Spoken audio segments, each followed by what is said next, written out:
आज इस कहानी में गौतम बुद्ध को ज्ञान प्राप्ति कैसे और कब हो गई, यह कहानी में नया कुछ आपको सीखने को मिलेगा। मुझे यह आशा है कि यह कहानी आपको अच्छी लगेगी। इस वीडियो को पूरा देख लो और लाइक शेयर सब्सक्राइब जरूर करना दोस्तों। मुझे आप सभी का सपोर्ट चाहिए। राजा के यहां बुद्ध का जन्म हुआ। पिता ने ज्योतिषियों को बुलाकर भविष्य पूछा। उन्होंने कहा, या तो यह सम्राट होगा और या तो यह साधु होगा। एक तरह से देखा जाए तो सच्चा सम्राट भीतर से साधु ही होता है। जब ज्योतिषियों की भविष्यवाणी राजा ने सुनी तो वे घबरा गए कि मेरा बेटा साधु हो जाए, ऐसा ठीक नहीं होगा। राजा ने पूछा, कोई उपाय बताए, क्योंकि मैं चाहता हूं कि राजा का पुत्र राजा ही बने। ज्योतिषियों ने कहा कि इसका लालन पालन व पूरा जीवन बड़ी सावधानी में बिताना होगा, अर्थात आपका पुत्र सिद्धार्थ कभी किसी बूढ़े व्यक्ति को न देखे, कभी किसी बीमार व्यक्ति को न देखे और कभी किसी मरे हुए व्यक्ति को न देखे। जब तक ऐसा होगा तब तक वे राजा ही बने रहेंगे। अगर ऐसा नहीं हुआ तो वे साधु बन जाएंगे। राजा शुद्धोधन ने अपने पुत्र सिद्धार्थ के लिए बढ़िया से बढ़िया बड़े बड़े महल, अच्छे से अच्छा भोजन, दास दासियाओं और खाने पीने के सामान आदि वस्तुओं के ढेर लगा दिए।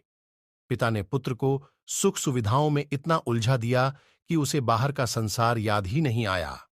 शुद्धोधन ने समझ लिया कि अब इतने सुखों के आगे साधु बनने का प्रश्न ही उपस्थित नहीं होता।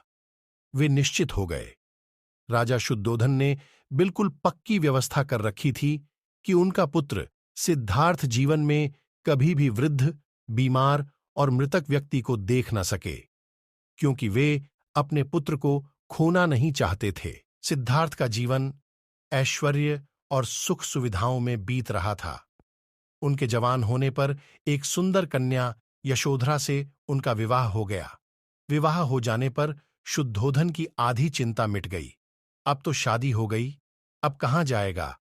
अब तो मेरा पुत्र बंधन में बंध गया है, अब उसके कहीं जाने का सवाल ही नहीं उठता। 1 वर्ष बाद बेटे का भी जन्म हो गया। उसका नाम राहुल रखा गया। अब राजा शुद्धोधन को बिल्कुल पक्का विश्वास हो गया कि अब यह कहीं नहीं जा सकता।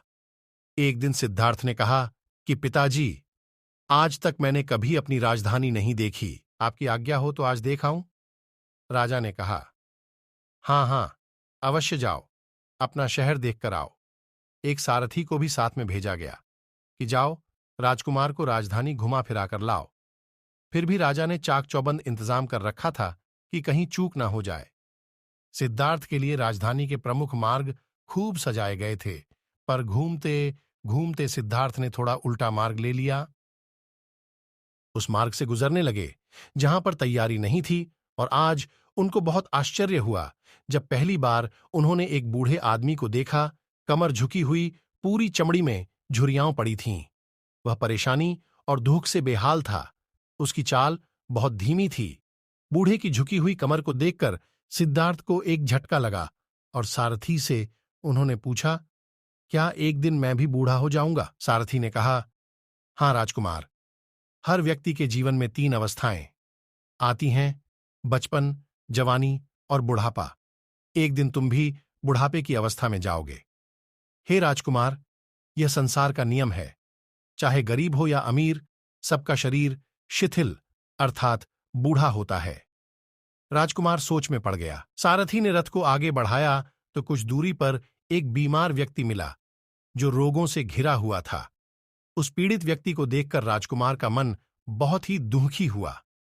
राजकुमार ने पूछा, इसको क्या हुआ है? सारथी ने कहा, यह व्यक्ति बीमार है, इसलिए यह कराह रहा है। इस संसार में दुख और सुख दोनों हैं। यह अपने अपने भाग्य की बात है कि कोई दुखी है और कोई सुखी है। क्या मैं भी कभी बीमार हो सकता हूं? सारथी ने कहा, आप यह विचार अभी छोड़ दें। समय बड़ा बलवान होता है। ये सारी बातें कर्मों पर निर्भर करती हैं। चाहे राजा हो या रंक, सुख दुख सब पर आते हैं। अगर शरीर में कोई रोग आना है तो वह आएगा। यह सब सुनकर राजकुमार सोच में पड़ गया। सारथी ने रथ को कुछ आगे बढ़ाया तो सामने से 4 कंधों के ऊपर एक अर्थी को जाते हुए देखा। राजकुमार ने ऐसा पहली बार देखा था। उसने सारथी से पूछा, ये क्या है? ये आदमी मर गया है। यह मुर्दा है। जो व्यक्ति मर जाता है उसको बांधकर श्मशान भूमि में ले जाते हैं, फिर वहां पर उसे जला दिया जाता है। डलिया, राजकुमार ने कहा, क्या सबको मरना पड़ता है? हां, सबको मरना पड़ता है। यह मृत्युलोक है। जो जन्म लेता है उसे कभी न कभी अवश्य ही मरना पड़ता है। तो इसका मतलब यह हुआ कि ठीक इसी तरह से एक दिन मुझे भी मरना होगा। मेरी देह भी मुर्दा होगी और मुझको भी 4 कंधों पर उठाकर ले जाया जाएगा। मुझको भी ऐसे ही रस्सियों से बांधा जाएगा। मेरे भी आगे पीछे घर के सदस्य रोएंगे, तड़पेंगे और जिस संसार को मैंने इकट्ठा किया है वह सारा का सारा मुंह से छूट जाएगा।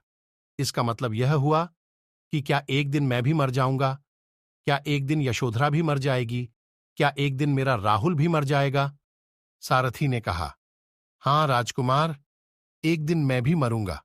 आप भी मरेंगे, यशोधरा भी मरेंगी और राहुल भी मरेगा, क्योंकि यह सब मरने के लिए ही पैदा होते हैं। उस रात सिद्धार्थ सो न सके। सोचने लगे कि क्या संसार में इतना दुख है, रोग है, बुढ़ापा है, और ऐसे में मैं खा पी कर कैसे जी सकता हूं? नहीं नहीं, ऐसा मुझसे नहीं हो सकता।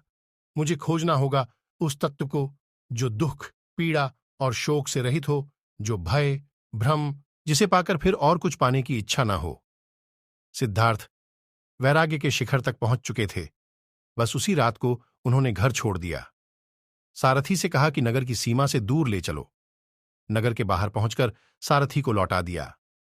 फिर कई दिनों तक वन में चलते गए। एक घने पीपल के वृक्ष के नीचे आसन लगाकर ध्यान में लीन हो गए।